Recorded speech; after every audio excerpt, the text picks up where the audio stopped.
What's up, weirdos? I'm Felicia and I like scary movies, and today I am doing my second video of my Texas Chainsaw Massacre series. We're talking about Texas Chainsaw 3, which I had never seen before.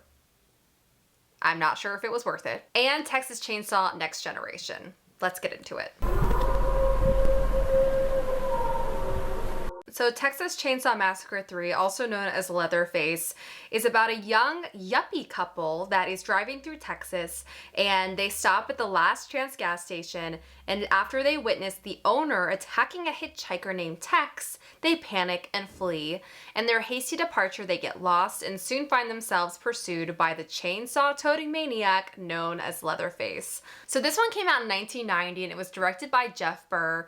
And I gotta say, it's not great. Now, this movie doesn't start off so bad and has moments that it's not so bad, but it's got problems. Okay, so it starts off this couple, they go to this gas station. They're sort of like definitely on the verge of a breakup and they're not getting along at all. And they meet this hitchhiker named Tex, played by Viggo Mortensen, from Lord of the Rings. Hello. And then they're kind of attacked by the gas station owner. Tex is like, go on without me. And they go on. They end up getting attacked by Leatherface.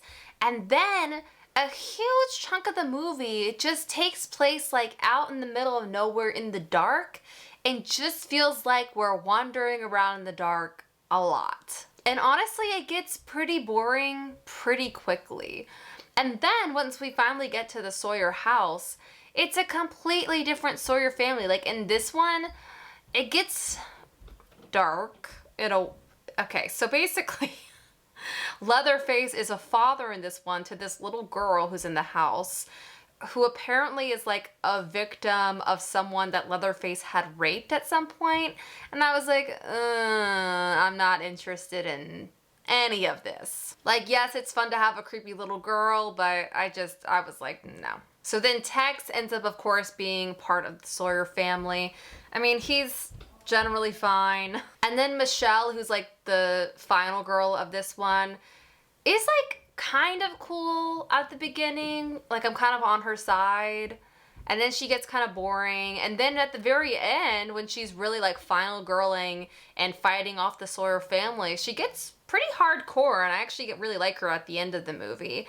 It just felt like more low budget than the first one or something, and with less artistry. Like there was just very little artistry. And of course, this is the first one that wasn't directed by Tobe Hooper, but it just wasn't great. I can already sense this is going to be a shorter video than yesterday.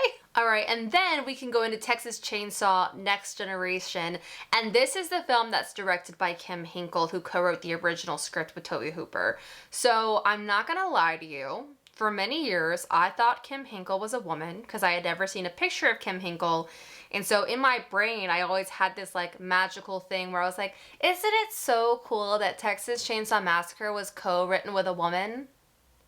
That was just not true. That was just wrong information that my brain made up. Kim Hinkle is a dude, but this movie, kind of like the last one, has 2 stars before there are stars in it. We already talked about this one in depth on Horror Movie Club, but it stars Renee Zellweger and Matthew McConaughey. Like, what? Why is this movie not good? No offense. And I think my issue with this one and with the last one is it just feels like a lot of fluff in the films. These 2 in particular, there feels like a lot of fluff. And what I mean by that, in Texas Chainsaw 3 is a lot of running around in the dark.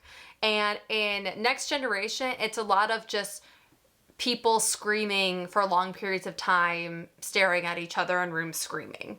Now, the plot for this one is after leaving their prom early, innocent Ginny and 3 other teenagers crash their car in the backwoods of Texas.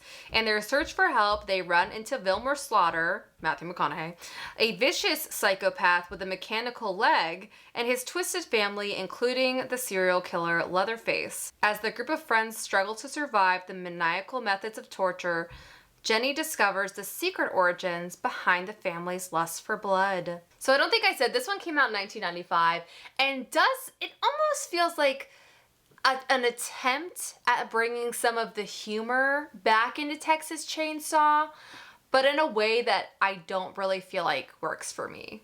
I mean, Matthew McConaughey's mechanical leg situation, I'm like, is this supposed to be funny?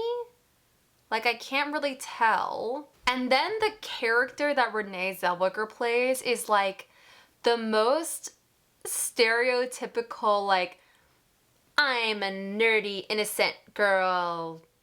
I don't know. I don't even know what that was. But it just like, it feels so two-dimensional.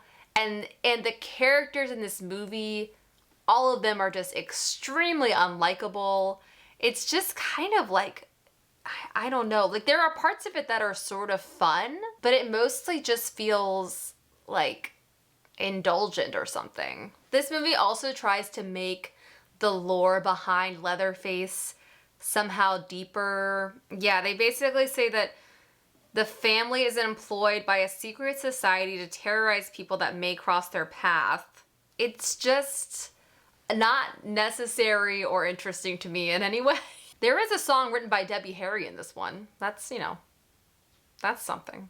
Oh, and then the relationship between Darla and Vilmer is like so weird and gross.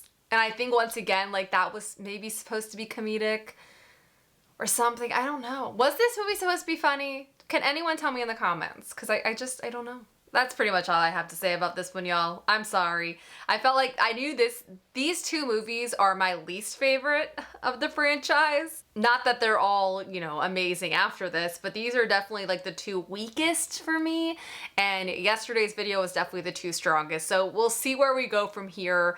But thanks for watching. If you haven't yet, hit that subscribe button, give this video a thumbs up, and I'll see you in the next one. Have an ice cream. Bye.